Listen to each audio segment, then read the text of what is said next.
Antes de eu falar sobre Loveless, que é o novo filme do Andrei Zvyagintsev, que é o diretor de Helena e de Leviatã, eu preciso comentar rapidamente um comportamento que está acontecendo nessa edição da mostra. Eu já falei com alguns amigos, colegas, nas sessões que a gente assistiu juntos, que eu nunca vi tanta gente mal educada, tanta gente agressiva mesmo nas sessões da mostra. Então, atrás a legenda, o pessoal começa a gritar, briga em fila. E a briga que aconteceu na fila para pegar o ingresso do Loveless é um negócio inacreditável. É claro que não faz muito sentido a mostra trazer um filme para sua programação e só liberar uma sessão do filme, como aconteceu com o Loveless. E é claro que um filme desse ia ficar muito concorrido, todo mundo querendo assistir. É um filme que foi super elogiado em Cannes, digamos assim, a gente pode considerar o vencedor moral de Cannes, mas nada justifica, gente. Nada justifica ter que virar caso de polícia uma briga em fila para pegar ingresso da mostra. Mas vamos ao filme, né? Eu gostei muito de Loveless, que, como os outros filmes do diretor, são filmes que são muito fortemente ancorados em longos diálogos e monólogos para construir a sua história, que é uma história que eu vou explicar só superficialmente, não vou entrar em detalhes porque eu acho que é legal você ver o filme sem saber nada, mas é uma história que fala da falta de amor, como o título já diz, que corre no sangue, que passa de pai para filho em uma família específica. Então é uma família em que o casal não se ama mais há muito tempo, o casal não ama o seu filho, e também a gente vê muito claramente nas conexões que o filme começa a fazer que a falta de amor que eles têm um pelo outro e pelo filho é resultado direto da falta de amor que os pais deles também o deram. Inclusive tem uma cena muito legal em que eles viajam pro interior, para uma cabana onde a mãe da esposa vive, e em que essa mulher, essa atriz, ela tem pouco tempo de tela, mas ela tem um monólogo, que é um monólogo típico do Zvyagintsev, que é um monólogo não só que ele usa, né, essa questão do russo, e que são personagens que falam aquele russo rápido, disparam a falar que nem uma matraca, ficam longos minutos falando, e em um monólogo que começa a disparar pedrada atrás de pedrada e sobra para todo mundo, e é um monólogo maravilhoso. E inclusive essa questão dos diálogos é usada pelo diretor dessa vez para fazer uma estratégia narrativa que foge ao convencional de 3 atos, mas que acaba funcionando muito bem pro filme, que é o primeiro ponto de virada do roteiro, né?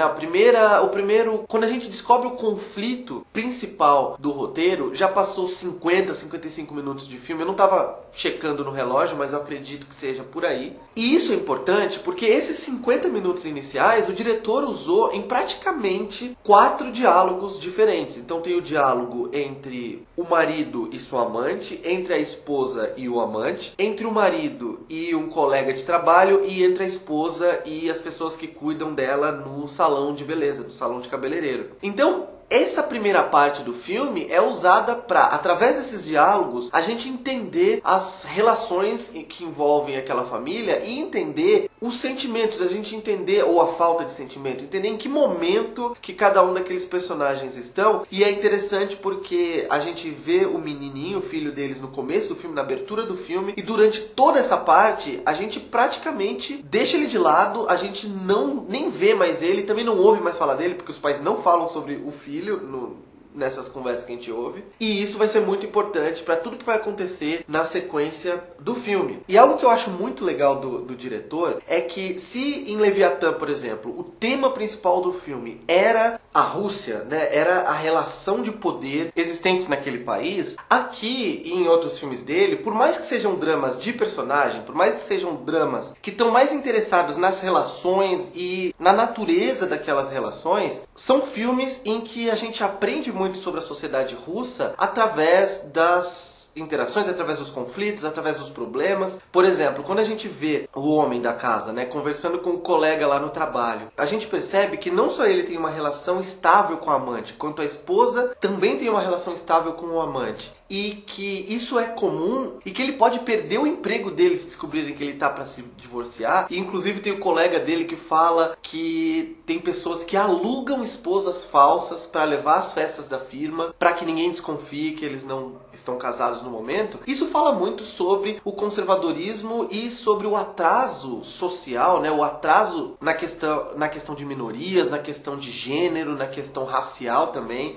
na Rússia, porque eu até inclusive recentemente vi aquele documentário do Oliver Stone com o Putin, e que por mais, de novo, que não seja um filme sobre isso, tem algumas conversas do Oliver Stone com o Putin que ele consegue fazer umas perguntas para extrair o machismo do Putin, extrair a homofobia óbvia do Putin, e que parece ser a moeda corrente naquele país, e os Viagenstev conseguem sempre falar de política, falar da Rússia, sem necessariamente estar falando sobre isso. E é um filme que sabe usar muito bem a trilha sonora, tem uma orquestração maravilhosa, lindíssima, que abre e que fecha a projeção, mas ele também sabe usar o silêncio. Então, desde o começo do filme, que aquela orquestra sobe, sobe, sobe, sobe e corta para o silêncio e os sons diegéticos invadirem e começarem a contar a história. Como ele sabe usar também o equilíbrio, né, entre diálogos, silêncio e música. Então o começo do filme é silencioso, é de observação, a gente observa aqueles personagens mais ou menos como, né, num laboratório, ratinhos de laboratório mesmo. Eles começam a falar, e como eu falei, nos filmes do diretor, os personagens falam e não param mais, é falatório atrás de falatório. De repente, mais ou menos lá em meados do terceiro ato, esses diálogos param e o silêncio volta para encerrar de uma maneira até estruturalmente inteligente. Ele consegue criar uma estrutura narrativa com o contraste entre música, diálogo e silêncio. E é um filme, acima de tudo, que é um filme brutal, é um filme seco, não esperem um filme que dê qualquer tipo de alívio, e ao contrário do Leviatã, que até tinha um alívio cômico, né? Mesmo que seja tragicômico, aqui é um filme completamente desiludido com o estado das coisas da família russa e da pessoa mesmo, do ser humano, que não consegue mais nem olhar com amor para as pessoas que estão mais próximas a eles. E é isso, valeu a espera, eu consegui o ingresso para Loveless e gostei muito do filme, muito, muito, muito. Eu vou deixar aqui embaixo, na descrição do vídeo, a minha crítica pelo Leviatã, vou escrever sobre Loveless e quando eu escrever eu venho aqui para colocar a crítica também. Não se esqueça de se inscrever no canal, de curtir o vídeo se você está gostando, de clicar no sininho para receber as notificações, porque aí você sempre vai saber no seu celular, no seu computador, quando tem vídeo novo. Tô conseguindo fazer vídeo quase todo dia, teve uns 2 dias durante a mostra que não teve crítica, mas eu vou compensar isso e a gente vai continuar, a gente ainda tem mais alguns dias de mostra e vão ter ainda mais algumas críticas em vídeo. Divulga para os seus amigos e a gente vai se falando, é isso por enquanto.